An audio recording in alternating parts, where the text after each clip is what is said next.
Muito bem, bom dia, boa tarde, boa noite a todos. Continuando aqui na nossa sequência de vídeos, chegamos ao capítulo 13, né? Que é o último capítulo da parte 2 do livro. Já estamos bem avançados em nossa discussão sobre o livro Delineando a Pesquisa Clínica, e nesse capítulo 13 vamos falar sobre pesquisas com dados existentes, ou pesquisas com dados secundários, né?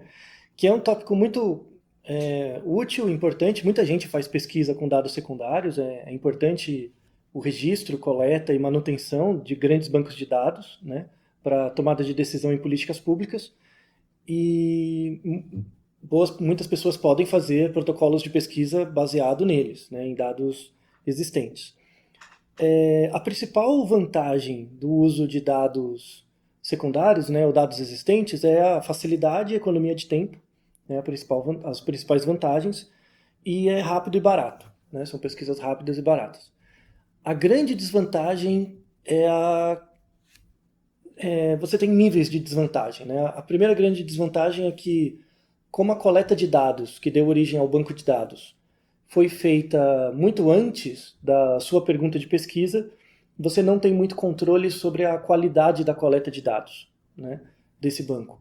Ou, às vezes, a pesquisa foi feita com um objetivo e você quer fazer um estudo ou um protocolo com esses mesmos dados secundários com base em outro objetivo.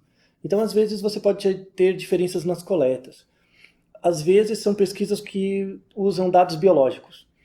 E aí você tem uma certa degradação, sobretudo se forem amostras e tal. Você pode ter alguma diferença quando você usa bancos de dados já registrados, já existentes.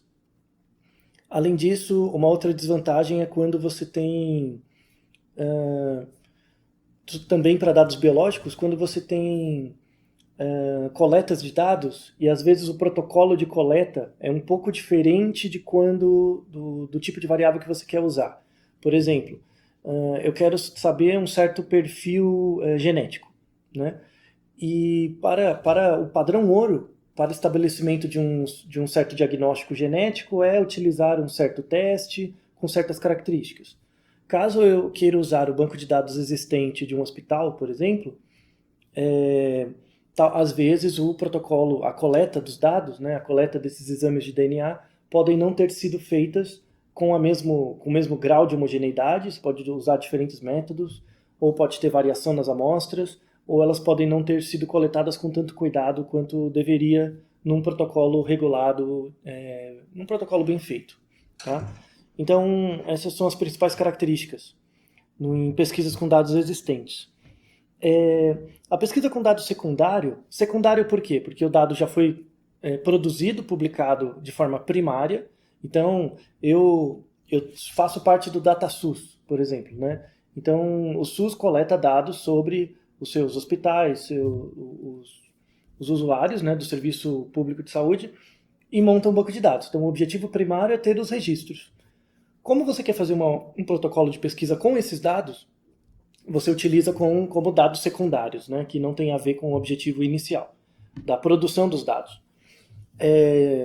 Geralmente, quando você vai trabalhar com dados epidemiológicos ou dados de um banco de pesquisa, necessariamente você tem que pedir autorização ou entrar em contato com grupos de pesquisas maiores. Em geral, tem uma certa burocracia, né, para isso. Tem um comitê que avalia a necessidade, a possibilidade ou não de uso desses dados. Tem algum tipo de parceria. Essa parceria pode ser feita por conta de um aluno de graduação. Às vezes a sua pesquisa de mestrado, doutorado é analisar esses dados, né?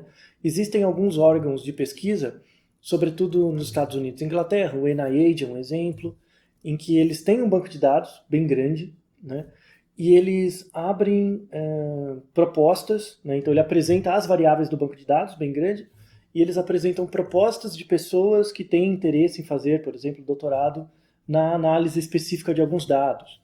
Então, você tem muitos grupos de pesquisa, sobretudo em epidemiologia, que abrem bolsas e posições para mestrado, doutorado, enfim, para análise de bancos de dados secundários que eles já têm. Tá? É necessário sempre uma mão de obra qualificada, porque como o banco de dados ele já foi coletado previamente, às vezes com mais ou menos cuidado, você tem que ter muito conhecimento, sobretudo sobre os vídeos anteriores, sobre as variáveis de inclusão, variáveis de exclusão dos estudos, sobre propensity score, sobre variáveis de confusão, tudo isso. Um exemplo, você tem, aqui no Brasil, né, você tem bancos de dados nacionais. Né? O DataSUS é um exemplo, podemos deixar na descrição alguns exemplos, o IBGE, né, o Instituto Brasileiro de Geografia e Estatística, ela é basicamente uma produção de banco de dados. Caso você queira utilizar esses bancos de dados para alguma pesquisa, algumas empresas vendem, outras empresas você tem que entrar em contato, ou universidades. Então, a primeira coisa, caso você queira usar bancos de dados secundários para uma pesquisa, é entrar em contato com os órgãos e verificar os procedimentos para obtenção ou parceria para a utilização dos dados. Tá? Por exemplo, seguindo o livro, né, quando você fala de declarações de óbito. Então, meu banco de dados, eu quero ter acesso às causas de morte de um grupo de pessoas de uma cidade, por exemplo, para utilizar essa questão da morte e associar isso com outras informações. Né? Você tem registros nacionais de morte, por exemplo, aqui em São Paulo, no Brasil, o DataSUS é um exemplo, né, que ele tem o registro. Você, nos Estados Unidos, chama National Death Index, ou NDI, né, um outro registro. É possível, é totalmente possível utilizar esses dados desde que você faça uma certa burocracia e tenha vínculo com alguma instituição de pesquisa. Tá? Isso é possível. Você já tem séries no que diz respeito a mortes e acidentes, por exemplo, no Brasil há pelo menos 30 anos. Né? Com maior e menor cuidado, mas esses dados existem. Isso mostra uma outra característica importante. Às vezes, como uma pesquisa foi, sei lá, um banco de dados foi criado há 30 anos atrás, com o passar do tempo você pode ir adicionando ou retirando variáveis. Isso muda a qualidade do banco, a capacidade de inferência da pesquisa em função de verba, histórico, política, enfim. Isso tem que ser considerado no momento de realizar uma análise de dados secundários. Então, vendo a historicidade do banco, vendo a historicidade, você consegue verificar, por exemplo, fatores de confusão. Então, sei lá, um banco de dados tem 30 anos de existência. Durante os primeiros 10 anos eles tinham uma variável e depois não tem mais. Né? Como que eu faço para ponderar o peso dessa variável, que para mim é relevante, nos conjuntos de dados que eu não tenho? Você tem métodos de imputação para isso, que já vimos em vídeos anteriores. Ou métodos de ajuste, que também podem ser feitos. Tá? Então, toda a discussão anterior que a gente viu sobre fatores de confusão, fator de inclusão e exclusão, entra aqui também nos dados secundários. Tá? Geralmente, os bancos de dados secundários são eletrônicos, né, ou estão disponíveis pela internet. Um outro caso, né, desse tipo de dado é chamado dado agregado. Né? O que é um dado agregado? Às vezes eu não tenho um banco de dados puro mesmo, em que cada linha é uma pessoa, cada coluna é uma variável. Às vezes eu não tenho esse banco de dados. Às vezes eu pego um relatório e eu tenho acesso só aos dados agregados, que são tabelas de frequência, de média, com os dados todos juntos. Então eu não tenho os dados ou por exemplo, eu não tenho dado no nível do indivíduo. Eu tenho dado no nível da cidade, ou do estado, ou do país. Né? E aí tem um nome específico, né? Quando você faz análises de dados baseados em dados agregados, isso é chamado de análise ecológica. Tá? Não é uma análise apenas individual. Né? É quando você se baseia em resultados de grupos. Então você perde a dimensão do indivíduo, aí você faz uma análise ecológica. Tá? Tem vantagens em utilizar dados agregados. A principal vantagem é a disponibilidade, que é fácil de encontrar os dados, mas tem uma grande desvantagem no uso de dados ecológicos, tá? Que é a existência de fatores de confusão, que aí a gente chama de falácia ecológica. Tá?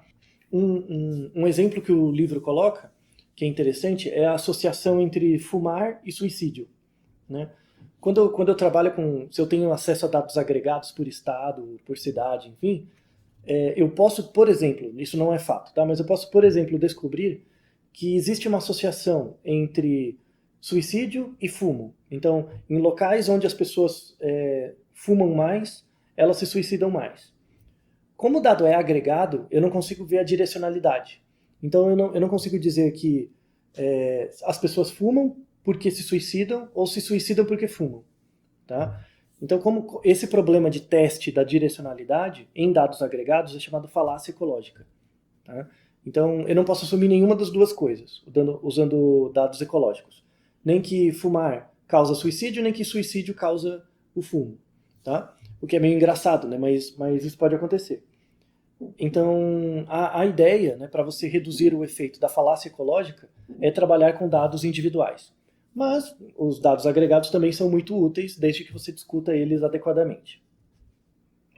Muito bem, então seguindo nossa discussão, vamos pensar a seguinte coisa. Imagina que você quer começar um protocolo de pesquisa e você quer utilizar dados secundários. Tem interesse numa certa pergunta de pesquisa. Primeira coisa é você ter acesso a alguma instituição que tem esses dados e tentar fazer parte desses dados. Então, no caso de uma universidade, caso tenha um certo orientador, ou PI, ou pesquisador principal, que seja coordenador de um laboratório onde esses dados foram coletados, ou faça parte de um hospital de referência, uma coisa muito útil é se apresentar para ele, fazer parte do grupo de pesquisa, né? Visitar o grupo de pesquisa, conhecer a instituição. Com base nisso, você pode verificar a consistência, que dados existem ou não de fato, e aí surge a ideia de desenvolver o protocolo de pesquisa. Tá? Uma vez que você tem a colaboração, existe vários tipos de estudo em andamento. Falamos num vídeo anterior sobre a Universidade Federal de Pelotas, né, que é a maior coorte do Brasil em andamento. Eles têm dezenas de estudos em andamento, com bancos de dados muito grandes. Caso você tenha interesse, você pode entrar em contato com a universidade. Tem diferentes docentes que trabalham com banco de dados, cada um com perguntas de pesquisa diferentes. A ideia é que você conheça, entre em contato e tente saber quais dados existem e o que você pode fazer para contribuir. Tá? Caso você consiga autorização para uso desses dados, a ideia é que você faça um protocolo de pesquisa, só que vinculando ele, né, no protocolo tem que estar descrito que esse protocolo usa o banco de dados da pesquisa X. Tá? Tem que estar referenciado quem é o pesquisador principal e por aí vai. Tá? Às vezes pode acontecer tem um banco de dados, você tem acesso a ele, e aí você verifica que tem alguma variável que você não tem nesse banco de dados. Tem alguma variável que para você é importante e não tem nesse banco de dados. Você pode tentar procurar esse banco de dados, essa variável, em outro lugar, como um dado agregado. Então, por exemplo, num certo banco de dados aqui que eu coletei, não tem a variável renda. Não tem a renda das pessoas. Tá? Tudo bem, pode não ter a renda, mas às vezes eu posso pegar no IBGE a renda média da cidade onde a pessoa está morando, as pessoas, né? Ou a renda média por setor censitário. E posso trazer essa informação de fora e colocar no meu banco de dados como uma variável adicional. Tem uma certa manipulação estatística, né, que tem que ser feita uma adequação, porque eu estou usando um dado agregado para um banco de dados individual. Tem algum tipo de análise, mas é possível ser feito também. Tá? Não é recomendado, o ideal é que você tenha já todos os dados necessários, mas quando alguma variável é muito importante, você pode fazer também. Tá? Então, fazendo parte de um grupo de pesquisa, tendo permissão para o uso do banco, verificando a necessidade de uso de alguma variável externa ou não.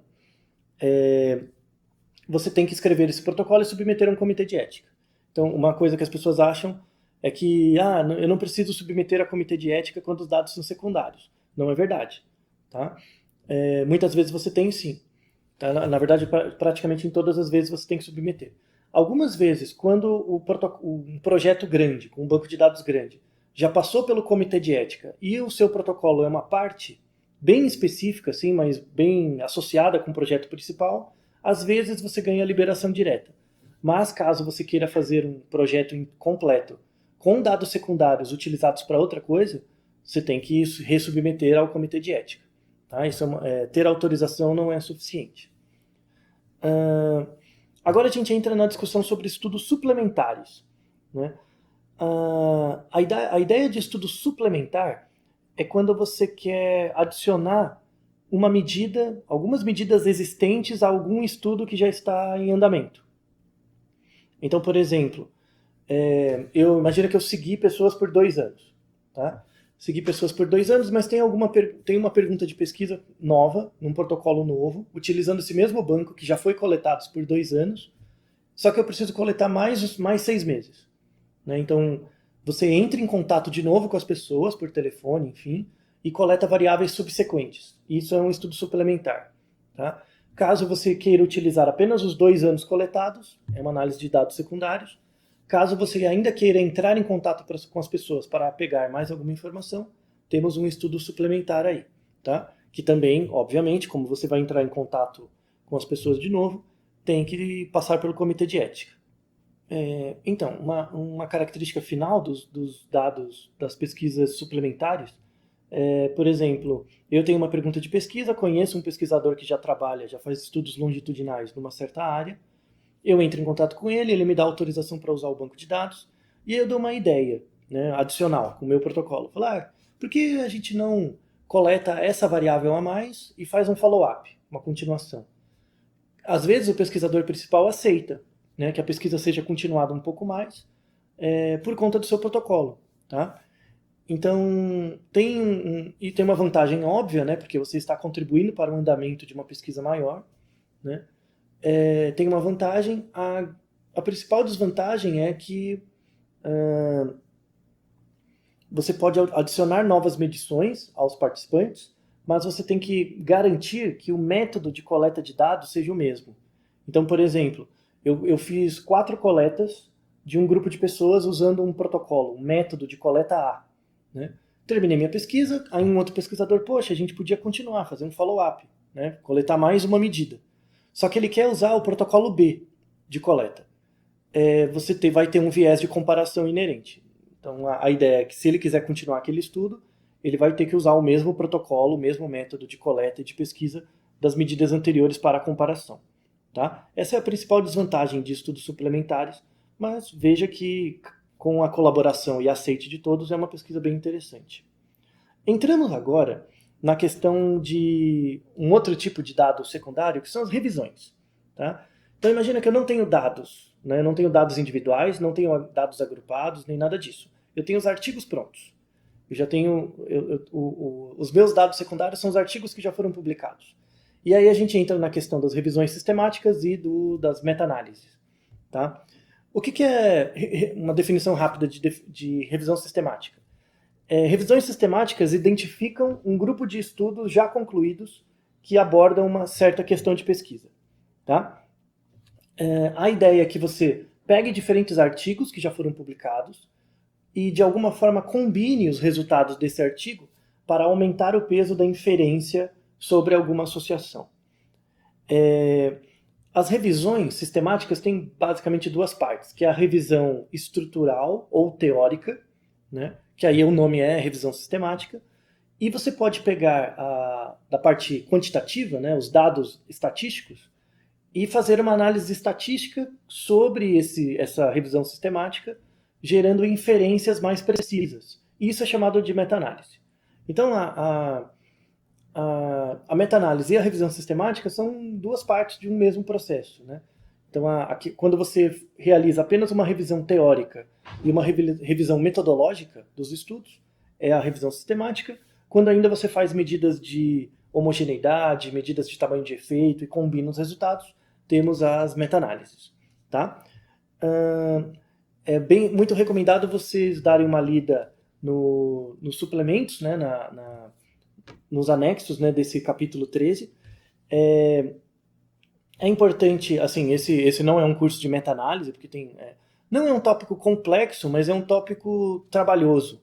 Né? Você tem muitos tipos de meta-análise e tal. Vamos falar algumas características, né, o que é fundamental nas meta-análises, mas esse não é um curso fechado de meta-análise. Tá? Mas a discussão, né, final, os apêndices desse capítulo são úteis no sentido de esclarecer alguns detalhes. Tá? Então, revisão sistemática como eu tenho artigos feitos por outras pessoas, em outros momentos, por outras situações, a variabilidade desses resultados, em geral, é grande. Né? O que torna essa variabilidade menor? O desenho de estudo. Então, uma primeira característica de uma revisão sistemática é eu selecionar artigos que fizeram uma questão de pesquisa e têm o mesmo desenho de estudo. Então, eu vou pegar artigos que verificam a relação entre idade e quedas, né, em idosos. Idade e quedas. Então, tem uma série de artigos publicados já sobre isso, mas eu tenho que selecionar artigos para reduzir a variabilidade deles, dos resultados, artigos com o mesmo desenho de estudo. Então, ou sempre caso-controle, ou sempre RCTs, né, estudos randomizados, ou estudos observacionais, enfim. Tá? Uma vez definido isso, eu vou pegar todos os artigos publicados sobre um certo tema com um certo desenho de estudo. Isso já vai dar um filtro, você já vai ter uma redução da variabilidade dos resultados esperados. E aí entra uma coisa que falamos no primeiro vídeo, né, que é do capítulo 1, que é a questão de pesquisa, que é o Finer. Né? Se a sua pergunta de pesquisa ela é factível, interessante, nova, ética ou relevante, e irrelevante. Né? Por quê? Porque, às vezes, o Finer é importante, sobretudo no factível. Então, imagina que eu quero estudar uma associação que é muito rara, né? E com um desenho de estudo muito específico. Quando eu for procurar os artigos, pode ser que eu não ache nenhum ou quase nenhum. Então, eu não consiga fazer a revisão sistemática porque não tem artigos. Tá? Mas não é porque não existem artigos, é porque eu fui muito restrito, ou no método ou na pergunta. Tá? Então, o critério Finer é muito importante. Então, por exemplo, se eu quiser fazer um estudo para verificar o efeito da aspirina sobre a dor. Efeito da aspirina sobre a dor.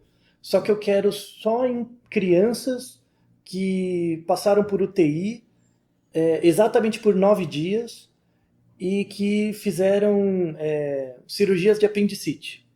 Tá? Eu quero achar artigos que veem o efeito da aspirina nesse contexto bem homogêneo. Quando eu for fazer uma busca, provavelmente eu não vou achar nenhum artigo, ou eu acho um. Né? Isso compromete o grau de inferência da pesquisa. Então, às vezes, não precisa ser criança, pode ser criança e adulto, não precisa ser só esse tipo de intervenção cirúrgica, pode ser outro também. Tá? Então, cuidado com o Finer no momento de fazer a revisão sistemática para não ficar com artigos de mais nem de menos. Tá? Para busca dos artigos, você já tem várias bases de dados, né, para a busca dos artigos, Medline, Web of Science, Google Scholar e por aí vai. Né? Tem vários tipos. Você tem como colocar as palavras, né? Então na revisão sistemática tem que estar estabelecido quais são os termos de busca exatamente, para que eu possa reproduzir seu termo de busca. Né? Você tem que listar os estudos que foram considerados. Tá? Então, a ideia, inclusive se faz com alguma frequência, uma certa pessoa faz uma busca, faz uma lista dos artigos encontrados sobre um certo tema. Uma segunda pessoa faz a mesma busca e também encontra alguns artigos. E a ideia é ver o pareamento. Né? Quantos artigos em comum. E aí esses artigos em comum é o que você vai usar para sua revisão sistemática. Por exemplo, você pode até usar mais de 2 revisores, caso você queira. Tá? E aí você tem os critérios de inclusão e exclusão dos artigos, igual uma pesquisa comum. Né? Então, um critério de inclusão é a própria pergunta. Né? Então, você tem que saber qual a exposição e qual o desfecho. Né? Então, primeiro critério de inclusão são artigos publicados que têm essa exposição e esse desfecho. Primeira coisa. Segundo critério de inclusão, os métodos de coleta que deram origem à variável exposição e o desfecho. Se a exposição for, por exemplo, fumar, né, como eu vou avaliar isso? Número de cigarros? Quantos cigarros? É por uma pergunta? É por observação? Né? Achar artigos que tenham métodos coincidentes, tanto da exposição quanto do desfecho. Quero avaliar a associação entre cigarro e câncer. O câncer, como foi medido, que tipo de câncer, que tipo de exame foi feito, que tipo de tratamento a pessoa se submeteu. Né? A ideia é ter esse pareamento para fazer como fator de inclusão. Outro fator de inclusão é o tipo de desenho de estudo. Então, são só estudos de intervenção? São só estudos de caso-controle? São só estudos observacionais? Então, esses são os 3 principais tipos de fatores de inclusão. Tá? A maneira como as exposições e os desfechos foram elaborados, se usando um padrão ouro ou algum outro tipo. O tipo de desenho de estudo, que é equivalente para todos. Né? E a ideia da pergunta. Né? Um outro fator de inclusão que pode ser usado é o período de tempo. Então, quando tem muitos artigos, vou pegar os artigos de 2010 a 2019, por exemplo. Tá? Isso também é um outro fator. A população, né? A população-alvo. E aí, para ajudar, tem um método, que é um outro acrônimo, né? Que é chamado PICO. P-I-C-O. Tá? Às vezes eles colocam um T também, mas o comum é PICO. P-I-C-O. O que é o PICO? P é de população. Qual é a minha população-alvo? Tá? São crianças, são adultos? Então, todos os artigos que têm a mesma população, é o P. O que é o I? I é de intervenção. Que intervenção foi feita? Tá? Foi feito um treinamento de que tipo? Tá? E esse treinamento tem que ser similar em todos. Né? Então, P, I. O C é o grupo controle. Então, esse grupo intervenção, ele foi comparado com controle. Quem era o controle? Eram pessoas saudáveis? Eram pessoas com uma outra doença? Isso também tem que ser comparável entre os estudos. Tá? E o T diz respeito ao tempo. Tá? O tempo. Então, quanto tempo foi coletado? Para estudos longitudinais, né? A idade do pico. Ou que tipo de tratamento foi feito. Né? Então, o principal é o PICO. Tá? Se você conseguir artigos que têm o mesmo pico, né, você já tem artigos para a sua revisão sistemática. Tá? Ou para a meta-análise, caso você queira seguir para a análise estatística. Tá? Seguindo para a meta-análise em si, então, tenho os meus artigos, já fiz meus critérios de inclusão e exclusão, tenho lá uma lista final de artigos. Tá? Tendo essa lista final de artigos, vou ler todos, vou fazer um Excel, né, um banco de dados. Vou fazer um banco de dados em que a primeira coluna é o título do artigo, o nome do autor, coisas do tipo. A próxima coluna pode ser, por exemplo, o tamanho da amostra, utilizado em cada grupo. Né? O grupo, aí vai ter dados do grupo controle, do grupo caso, né? Ou da exposição, ou do desfecho. Né? E aí você apresenta os dados em porcentagem, em média, nessa tabela. É importante também apresentar intervalos de confiança dessas medidas, né? E a comparação dessas medidas, né? Seja por intervalos de confiança, por P, o que quer que seja. Tá? Essa tabela é a tabela que resume, por exemplo, a revisão sistemática. Tá? É uma tabela descritiva da revisão sistemática, com os dados da exposição, do desfecho ou do caso controle, intervalos de confiança e o P, coletado nos artigos. Tá? Uma vez que você tem isso, a gente pode trabalhar com esses dados para fazer uma meta-análise. O que é importante na meta-análise? São dois conceitos. O primeiro conceito é o conceito do intervalo de confiança, e o segundo conceito é o conceito da homogeneidade ou heterogeneidade dos artigos. Tá? Eu não vou entrar no cálculo formal aqui, mas uma coisa que pode ajudar você a entender o que é uma meta-análise é como se fosse uma média ponderada. Tá? O que é uma média ponderada? Imagina que você está fazendo uma matéria, né? E você tem 3 provas. Então a prova 1 tem peso 1, a prova 2 tem peso 2 e a prova 3 também tem peso 2. Então você pega P1 mais 2 vezes o P2 mais 2 vezes o P3 e divide por 5, que é a soma dos pesos, né? 2 mais 2 mais 1. Tá? A meta-análise é um pouco parecido. Cada artigo vai ter o seu valor, só que cada artigo vai ter um peso. Então, por exemplo, o que faz... porque os artigos não necessariamente têm a mesma importância. Né? O que define a importância de um artigo? O seu tamanho de efeito, né, que é o tamanho da diferença entre as medidas que você está olhando, o tamanho de amostra, né, quanto maior a amostra, em geral, maior o peso daquele artigo, né, e o desvio padrão. Tá? Então, artigos com peso muito alto, os grupos têm desvios padrões pequenos, ou seja, as amostras homogêneas, tem tamanho de efeito grande e tem tamanho de amostra grande. Isso que define o peso do artigo. Então, um artigo com um tamanho de efeito grande e um N grande vai ter um peso maior na meta-análise do que um artigo com N pequeno e tamanho de efeito pequeno. Tá? Então, a ideia eu coleto os dados de cada artigo, calculo um peso, né?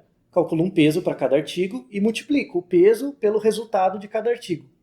E aí isso vai me gerar um peso, né, ponderado. E aí eu divido isso pelas somatórias dos pesos, como nas provas. Tá? E isso vai me dar a estimativa final da meta-análise, que é aquele losango. Né? Vamos deixar um desenho aqui de uma meta-análise, é aquele losango final, que mostra o efeito geral, né, o efeito médio, a inferência sobre o efeito médio. Tá? Então, basicamente, é uma média ponderada, tá? Para ter uma intuição geral. Uma vez que eu fiz a meta-análise, não quer dizer que acabou, eu tenho que ver se a meta-análise ficou boa. Tá? A principal medida da meta-análise, da qualidade dela, é a heterogeneidade. Tá? Queremos uma meta-análise com uma baixa heterogeneidade, ou seja, uma boa homogeneidade. Isso mostra que os estudos têm o mesmo peso entre si e eles são homogêneos. Tá? Uma área perfeita de pesquisa é quando tudo é feito do mesmo jeito, com o mesmo protocolo, logo os artigos têm o mesmo peso, tá? na avaliação de uma hipótese. Existem medidas matemáticas, né, da meta-análise para avaliação de heterogeneidade. Você tem duas principais, o indicador Q, de queijo, e o I. E de escola, é isso, Rita? Tá? São os dois, I quadrado, né? São os dois principais indicadores de heterogeneidade que você vê nos resultados das meta-análises. Tá? Dê uma olhada no apêndice para ter um pouquinho mais de informação sobre eles. Mas as medidas de heterogeneidade, basicamente quanto maior esse número, pior é o resultado, mais heterogêneo os resultados são. Tá? E você quer que esses valores sejam pequenos. Tá? Caso você tenha muita heterogeneidade, então descobri que os meus valores são altos, né, de Q ou I, são altos. O que eu faço? Né? Como é que eu faço para reduzir a heterogeneidade? Você pode covariar os resultados da meta-análise por fatores de confusão, né, também dos estudos. Ou seja, você pode fazer, que o nome é meta-análise, com fatores aleatórios. O que são fatores aleatórios? São outros fatores que eu coletei desses artigos e vou incluir na meta-análise para reduzir a variabilidade. Tá? Uma meta-análise pura, ela é chamada meta-análise com fatores fixos, onde os únicos dados que eu tenho são os dados dos próprios artigos. Eu posso fazer também uma análise de meta-análise com fatores aleatórios, em que eu tenho os resultados dos artigos, outros resultados adicionais dos artigos para controlar no resultado final da meta-análise e reduzir a variabilidade. Tá? As fontes de heterogeneidade podem ser várias. Né? Podem ser problemas dos próprios artigos, então você tem áreas de estudo em que algumas pessoas fazem a pesquisa com N grande, outros com N pequeno, então vai dar heterogeneidade. Às vezes o método para intervenção é diferente. Então, eu quero avaliar se as pessoas têm câncer. Cada artigo fez um método diferente de avaliação do câncer. Isso aumenta a heterogeneidade, porque os métodos de pesquisa são diferentes. Né? Talvez você criar uma variável dummy, onde esses artigos fizeram o método A, de detecção de câncer, esses artigos fizeram o método B. Já é uma variável que reduz a heterogeneidade em um modelo aleatório, tá? Com efeitos aleatórios. Então tem vários jeitos, tá, de você pensar isso. Um outro jeito que é uma fonte de heterogeneidade, que a análise estatística não corrige, é o viés de publicação. Isso é muito comum hoje em dia. Os artigos publicados são os artigos que dão significativo, né? São os artigos que mostram diferenças. Claro que isso vai afetar o resultado da meta-análise, obviamente. Tá? Então, em muitas meta-análises, os autores procuram, por exemplo, você achou um pesquisador, né, que publicou um certo artigo. Você pode mandar um e-mail para ele perguntando, além desse artigo que você publicou, você tem dados não publicados? Né? Você tem outros dados que você está fazendo, que não conseguiu publicar até agora e que você pode dividir? Né? Esses artigos não publicados vão entrar também na meta-análise e eles ajudam a reduzir o viés de publicação, porque muitas vezes o cara não publicou o artigo porque ele não deu diferença. Tá? Isso é muito comum, infelizmente. Né? A gente tem um problema de conseguir divulgar dados negativos, entre aspas. Negativo é porque não deu diferença estatística, né? Você não rejeitou a hipótese nula. E isso é muito ruim. Tá? Na meta-análise você tem um pouco como corrigir isso. Tem um gráfico que é chamado gráfico de funil, né? Ou funnel plot. O gráfico de funil ele é um gráfico que serve para mostrar se existe viés de publicação ou não. Tá bom? Então, quando todos os artigos estão espalhados em torno do funil, que é basicamente a figura 13.1 do artigo, do livro, né? Quando todos os artigos estão espalhados de forma homogênea, parece que o viés de publicação é baixo. Quando todos eles ficam para um lado só, parece que tem viés de publicação sim. Né? Tem muito dado positivo publicado a mais. Tá? Então, essa é outra análise. Recomendamos fortemente, por exemplo, você pode, vamos deixar na descrição, o site você tem grupos, né, de pesquisa que são especializados em meta-análises e revisões sistemáticas. A mais conhecida é a Cochrane. Né? E muitas vezes eles oferecem cursos, oferecem cursos de formação, ou mesmo o site deles é bem completo, tem os guidelines, tem todas as informações para que você consiga fazer sua meta-análise ou sua revisão sistemática. Vamos deixar um link aqui para a procura de dados adicionais. Tá? Então essa é uma descrição geral disso. A última parte desse vídeo é sobre as análises de sensibilidade. Tá? Análise de sensibilidade é o seguinte, tem a ver um pouco com o que eu falei anteriormente. Ele mostra a sensibilidade dos achados da meta-análise a decisões sobre aspectos do delineamento da revisão sistemática ou sobre a inclusão ou não inclusão de alguns dos estudos. Então, por exemplo, eu fiz uma meta-análise e ela deu muito heterogênea, né? Tem muita heterogeneidade entre os estudos. E ela ficou meio esquisita por causa disso. Aí eu vi se era viés de publicação, parece que não. Mas eu não consegui identificar muito bem qual era o fator que estava aumentando a variabilidade, né? A heterogeneidade dos estudos. Aí eu penso que pode ser o desenho do estudo.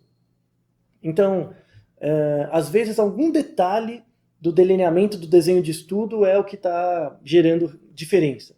Então, por exemplo, eu vejo que numa parte dos meus artigos você tinha pessoas de 20 a 30 anos. Em outros artigos que estudam a mesma intervenção, era de 20 a 40. Tá? O que é análise de sensibilidade? É eu criar uma variável idade, aí eu vou ter artigos que avaliaram pessoas de 20 a 30 e outros de 20 a 40. Eu marco isso no banco de dados. Eu faço uma variável 20 a 30 ou 30 a 40. Né? Eu crio uma variável categórica. E essa variável categórica eu adiciono no modelo da meta-análise. E isso é chamado de análise de sensibilidade.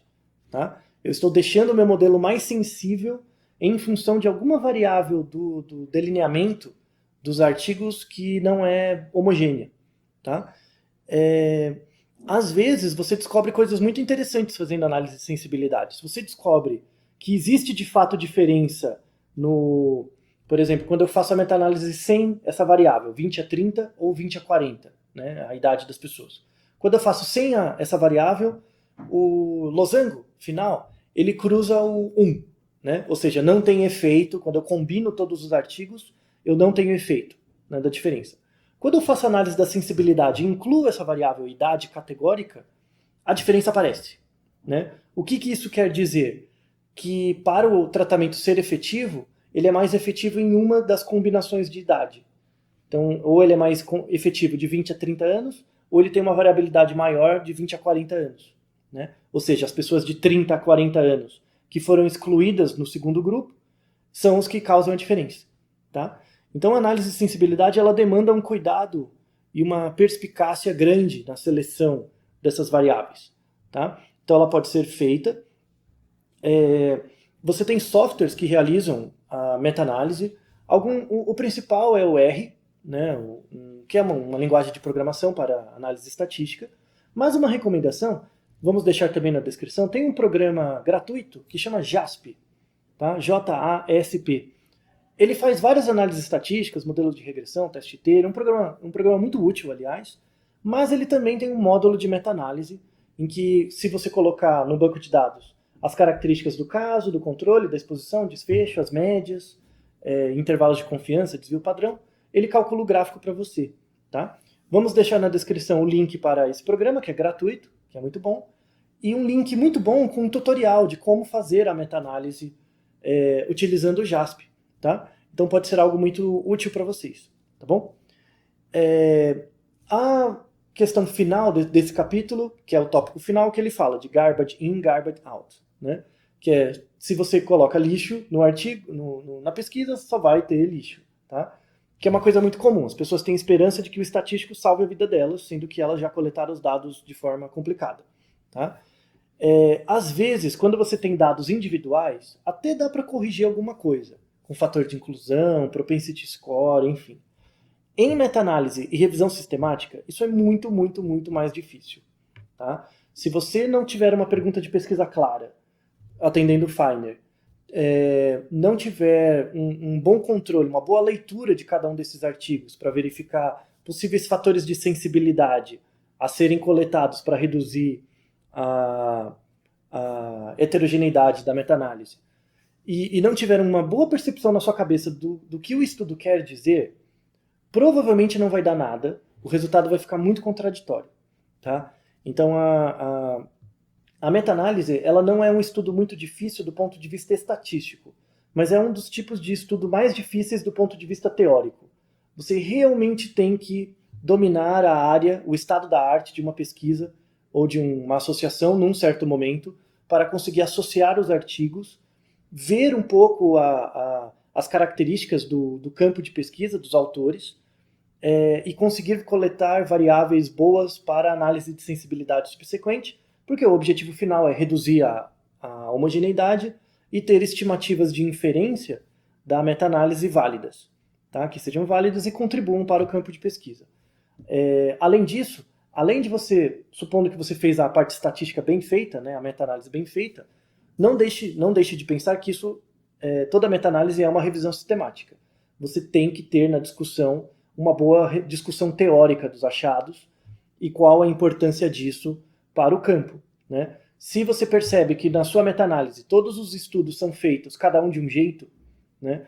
E a ideia da meta-análise é propor uma forma de homogeneizar a busca por uma certa associação, né, de um grupo de pesquisa, ou grupos diferentes, a ideia é que você estabeleça no final da meta-análise, dado essa meta-análise e os resultados que encontramos, qual a melhor forma de fazer um protocolo de pesquisa para testar uma certa hipótese. Tá? Na minha opinião, esse é o maior ganho de uma meta-análise, é você conseguir verificar a inferência, né, final, que é a junção, aquele losango, né, final, mas também dentre toda a literatura verificada, qual é o melhor tipo de desenho de pesquisa para uma certa pergunta, qual a melhor forma de coleta de dados, qual a melhor forma de avaliar a intervenção. Né? Os aspectos metodológicos são tão importantes quanto os resultados finais, porque isso servirá de inspiração para os próximos pesquisadores do campo de pesquisa que você tem interesse. Tá? Então saiba que caso o seu protocolo de pesquisa seja fazer uma meta-análise, tenha em mente que a discussão tem que incluir essa parte final, né? O que a meta-análise vai contribuir para o campo de pesquisa. Não só do ponto de vista do resultado, mas também do ponto de vista de instrumentalizar os pesquisadores a fazer a sua pesquisa cada vez melhor, do ponto de vista metodológico e dos cuidados experimentais. Certo? E com isso concluímos a parte 2 do livro. Né? Estamos caminhando muito bem. Tá? Então, aguardo vocês no capítulo 14, que é o primeiro da parte 3. Tá? Mas como não podia deixar de ser, né, vamos ao nosso exercício aqui desse capítulo. Vamos à nossa pergunta, tá, sobre análise de dados existente. Então, vamos lá. Considere a questão de pesquisa. Nos Estados Unidos, indivíduos de origem latino-americana têm taxas maiores de doença da vesícula biliar do que indivíduos brancos, afro-americanos ou asiáticos? Essa é a pergunta. Né? Quem tem mais problemas de vesícula biliar? Brancos, latino-americanos ou asiáticos? Afro-americanos ou asiáticos? Tá? Tendo essa pergunta em mente, que bases de dados poderiam possibilitar que você determine as taxas de doença de acordo com raça, idade e sexo?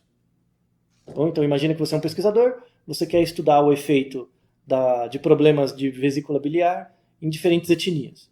Que tipo de bancos de dados você procuraria e como você faria, né, para acessá-los? Pense a respeito.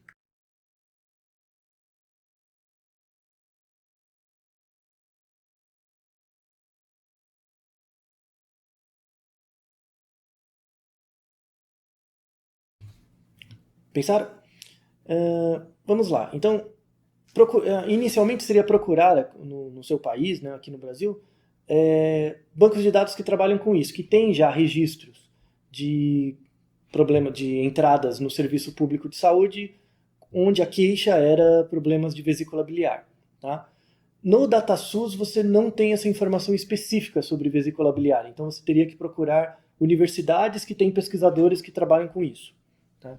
E aí mandaria um e-mail para esse pesquisador e verificaria que tipos de dados existem por aí. Então eles podem te dar dados, por exemplo, o hospital de referência para problemas de vesícula biliar é esse. Né? E aí você pode entrar em contato com o hospital e verificar os prontuários. Né? Às vezes eles têm os prontuários ou de forma digital, ou eles já publicaram algum artigo sobre e você tem os dados agregados. Isso pode te ajudar. Tá? E se você tem dados de registro de paciente, pelo menos etnia, idade, sexo você também vai ter. Tá? Outra sugestão, caso você tenha acesso, é procurar empresas ou instituições de seguro médico. Tá? Então, empresas de seguro têm bancos de dados dos pacientes, onde, caso eles visitem o hospital, né, e solicitem reembolso, tem a causa. E muitas vezes por ser muito prevalente, a vesícula biliar, problemas de vesícula podem acontecer. Tá? Então, se você tiver contato com empresas de seguro e eles tiverem esse tipo de dado, você pode ter acesso também. Tá? Basta entrar em contato e estabelecer uma parceria. Tá bom? Então, eu espero que vocês tenham aproveitado e a gente se vê no próximo capítulo, na parte 3 do livro. Até mais.